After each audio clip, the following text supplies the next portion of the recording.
मणिपुर जो आज तक जल रहा है, इसके पीछे अगर आपको लगता है कि सिर्फ सरकार की लापरवाही है तो ऐसा बिल्कुल नहीं है।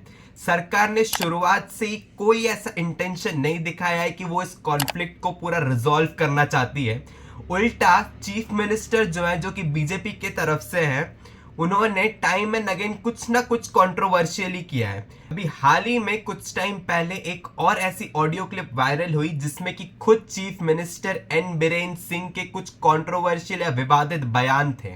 अब उन्होंने और उनकी सरकार ने तो इस चीज को डिनाई कर दिया और कहा है कि ये फेक ऑडियो क्लिप है। हालांकि अभी तक इन्वेस्टिगेशन रिपोर्ट में कुछ भी नहीं आया है, जो कि मणिपुर की पुलिस खुद इन्वेस्टिगेट कर रही है। और ऐसा पूरा सरकार ने क्यों किया है कि मणिपुर का माहौल इंस्टेबल हो, ताकि मणिपुर को डिवाइड एंड रूल पॉलिसी के चलते तोड़ा जा सके और अपने कॉरपोरेट बंधुओं की एंट्री कराई जा सके। और ऐसा ही कुछ शायद सरकार अब लद्दाख में भी कराना चाहती है, अपने कॉरपोरेट बंधुओं की एंट्री। तभी सोनम वांगचुक जैसे एक्टिविस्ट भूख हड़ताल पर आ गए, पूरा लद्दाख प्रोटेस्ट पर उतर आया, लेकिन सरकार के कानों में जू ना रेंगी। लेकिन फकीरी सिर्फ सरकार में ही नहीं है, और लद्दाखियों ने भी ये बता दिया है कि वो भी इस मुद्दे से नहीं हटने वाले हैं। और तभी दिल्ली चलो पद यात्रा को स्टार्ट किया गया है 1 सितंबर से, जो कि प्रोबेबली एंड होगा 2 अक्टूबर 2024 को दिल्ली में। इस पदयात्रा को खुद सोनम वांगचुक लीड कर रहे हैं। डिमांड्स वही पुरानी वाली है। मेन डिमांड जो है कि लद्दाख को कॉन्स्टिट्यूशन के 6th शेड्यूल में इंक्लूड किया जाए। इफ इन केस अभी भी आपको इस पूरे मैटर के बारे में नहीं पता, तो यूट्यूब पे कई सारे एक्सप्लेनर वीडियोस अवेलेबल हैं, आप जाके देख सकते हैं। या फिर इस चैनल पे भी जो सबसे पहला वीडियो था वो इसी टॉपिक पर था, उसे भी जाकर आप चेकआउट कर सकते हैं। हाँ, अब 6 शेड्यूल में लद्दाख को इंक्लूड करने वाली बात पर आते हैं। तो क्या ये काम इतना मुश्किल है? क्योंकि सरकार इलेक्शन से पहले तो पूरा कॉन्स्टिट्यूशन बदलने की बात कर रही थी, तो क्या 6 शेड्यूल में अमेंडमेंट करके लद्दाख को इंक्लूड करना इतना ही मुश्किल काम है सरकार के लिए? जहां एक तरफ आप पूरे के पूरे नए कानून ले आए हैं, भारत न्याय संहिता और आदि, वहीं एक छोटा सा अमेंडमेंट करके क्या आप लद्दाख को सेफगार्ड करने की कोशिश नहीं कर सकते, या करना ही नहीं चाहते हैं?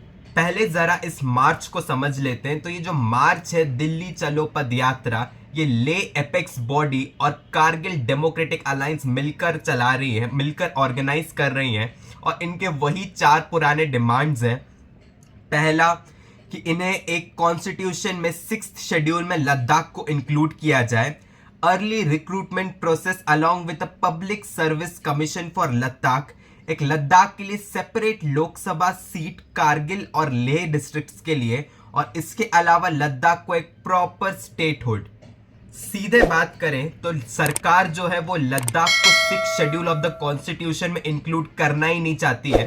और इसका सबसे बड़ा रीजन है कि सरकार अपने जो कॉरपोरेट बंधु हैं, जैसे कि अडानी और अंबानी, इन्हें सीधे सीधे लैंड एंड माइनिंग राइट्स जो है वो लद्दाख में देना चाहती है, जो कि 6th schedule of the constitution में लद्दाख को इंक्लूड अगर कर दिया तो पॉसिबल नहीं होगा। और इसी रीजन के चलते सरकार लद्दाख को इंक्लूड नहीं करना चाहती है। एक और बात समझ ले कि लद्दाख एक बहुत बड़ा टूरिस्ट हब बनने के अलावा काफी सारे कॉरपोरेट बेनिफिट्स की भी पोटेंशियल अपने अंदर रखता है। हाँ, लद्दाख जो है वो काफी ज्यादा एक इंपॉर्टेंट पोजीशन होल्ड करता है जियोपॉलिटिक्स में और इंडिया की डिफेंस स्ट्रेटेजी में, क्योंकि उसकी जो लोकेशन है वो चाइना और पाकिस्तान दोनों के साथ बॉर्डर शेयर करता है। लेकिन सरकार के जो इंटेंशंस है वो इतने सीधे और साफ भी नहीं है कि सिर्फ डिफेंस या इस पॉइंट ऑफ व्यू को रखकर लद्दाख को कॉन्स्टिट्यूशन ग्रांट नहीं किया जा रहा, कॉन्स्टिट्यूशनल राइट्स नहीं दिए जा रहे। क्यों? क्योंकि सरकार ने खुद अपने मैनिफेस्टो में यह लिख कर दिया था कि लद्दाख को 6th schedule of the constitution में इंक्लूड करेगी। इन्हीं सब रीजंस के चलते सरकार ने लद्दाखियों से अपनी बातचीत बंद कर दी थी। क्यों? क्योंकि 6th schedule of the constitution लद्दाखियों को यह राइट ग्रांट कर देगा कि वो अपने एनवायरनमेंट और बाकी नेचुरल रिसोर्सेज जैसे कि पानी, इन सब को लेकर बड़े बड़े डिसीजंस ले सके। और सबसे बड़ा राइट कि कौन आकर कैसा बिजनेस सेटअप कर सकता है, कौन फैक्ट्री सेटअप कर सकता है, इंडस्ट्री सेटअप कर सकता है और कौन नहीं, ये भी लद्दाख की ट्राइबल पॉपुलेशन को राइट मिल जाएगा डिसाइड करने का इंडिपेंडेंटली, बिना सरकार की इंटरवेंशन के। और आपकी जानकारी के लिए बता दें कि लद्दाख की जो ट्राइबल पॉपुलेशन है वो टोटल लद्दाख की पॉपुलेशन का 97% कॉन्स्टिट्यूट करती है। और इसी प्रॉब्लम को या पॉलिटिक्स को सरकार भली भांति समझती है और इसीलिए उन्हें कॉन्स्टिट्यूशनल राइट ग्रांट नहीं किया जा रहा या ऑटोनॉमस स्टेट डिक्लेयर नहीं किया जा रहा। मणिपुर जो है वो इंडियन कॉन्स्टिट्यूशन के 6 शेड्यूल में नहीं आता और इसीलिए उसको एक्सप्लॉइट करना ज्यादा आसान था। उसके जो डिफरेंसेस थे कम्युनिटीज के बीच में, उसको एक्सप्लॉइट करना बीजेपी की सरकार के लिए ज्यादा आसान था और इसीलिए एक बार उनका मकसद पूरा हो जाएगा तो वही इंटेंशन के साथ वो आगे बढ़े कि कॉरपोरेट्स की एंट्री करवा ली जाएगी। लेकिन सेम चीज लद्दाख में करवाना थोड़ा मुश्किल है क्योंकि लद्दाखियों में जो कल्चरल डिफरेंसेस है वो इतने ज्यादा नहीं है, या जो दुश्मनी है वो उतनी ज्यादा नहीं है जितनी मणिपुर ट्राइबल कम्युनिटीज में देखने को मिली और जिसको सरकार ने एक्सप्लॉइट किया। वही चीज लद्दाख में करना मुश्किल है और इसीलिए लद्दाख को तोड़ना भी अब सरकार के लिए मुश्किल काम बनता जा रहा है। अब पदयात्रा की बात करें तो पदयात्रा जो है वो 1 सितंबर 2024 को स्टार्ट हुई थी और संभावना है कि 2 अक्टूबर 2024 को दिल्ली में एंड होगी। अब संभावना क्यों कह रहे हैं हम? क्योंकि सरकार देश के अंदर ही इंटरनेशनल बॉर्डर्स बनाने में एक्सपर्ट है और इसीलिए ये 2 अक्टूबर को ये जो पदयात्रा है वो समाप्त हो जाएगी। इसके चांसेस भी 50-50% है। आफ्टर ऑल मार्च तो तब खत्म होगा ना जब वो दिल्ली तक पहुंच पाएंगे। फार्मर्स ने भी एक सिमिलर कोशिश की थी दिल्ली तक पहुंचने की और सरकार के सामने अपनी बात रखने की और डिस्कशन करने की, लेकिन वो दिल्ली तक पहुंच ही नहीं पाए। सिमिलर कोशिश लद्दाखी भी कर रहे हैं और इनकी ये कोशिश कितनी सफल होती है ये 2 अक्टूबर को ही पता चलेगा।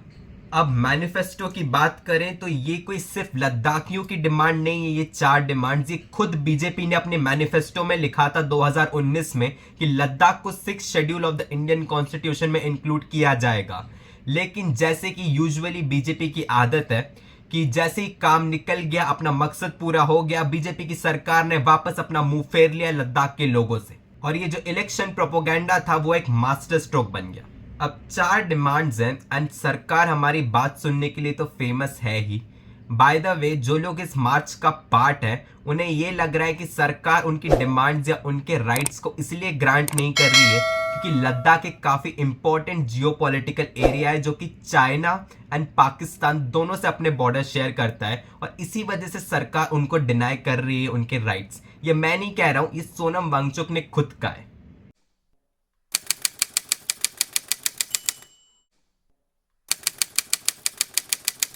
अब प्रोटेस्ट करने वाले जो लोग हैं वो भोले हैं या इनोसेंट हैं या फिर डायरेक्टली सरकार की इस मंशा के बारे में बात नहीं करना चाहते, ये तो नहीं पता।